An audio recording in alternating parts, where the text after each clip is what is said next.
There's a phenomenon that we start to see every time war with Gaza breaks out, and I like to call it the game of numbers.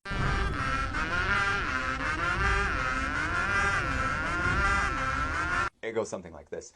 People start to compare statistics about dead Israelis and Palestinians in order to convince you that one side is more moral than the other. And this is really effective because these big numbers make us feel very emotional. By the end of this video, I want to convince you that when it comes to the morality of war, what matters isn't statistics with no context. What matters is intent and actions. And here's why. In World War II, the Allies and Germany traded airstrikes back and forth. About 40,000 British civilians died, while on the German side it was 500,000.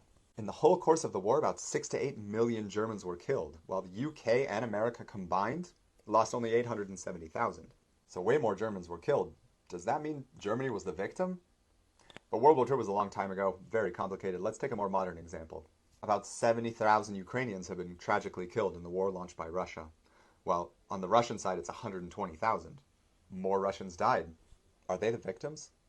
Unless something's really wrong with you, your answer to both of these questions should have been no. Germany was not a victim, and Russia is not a victim.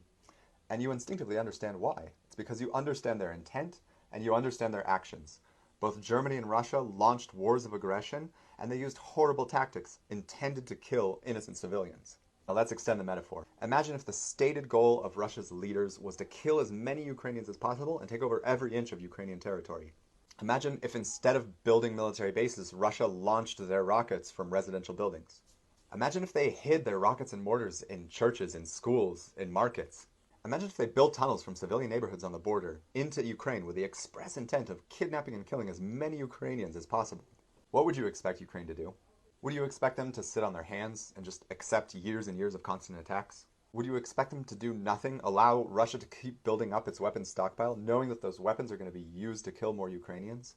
Would you expect Ukraine to stop defending itself as soon as the casualty numbers are equal, and just wait until Russia kills more Ukrainians? Of course you wouldn't. It makes absolutely no logical sense. And this is the terrible, impossible choice that Hamas has forced upon Israel. Either we do nothing, allow our cities to be attacked and our children kidnapped, or we respond to Hamas's violence, knowing that sadly, because they hide in the civilian infrastructure of Gaza, innocent citizens will die.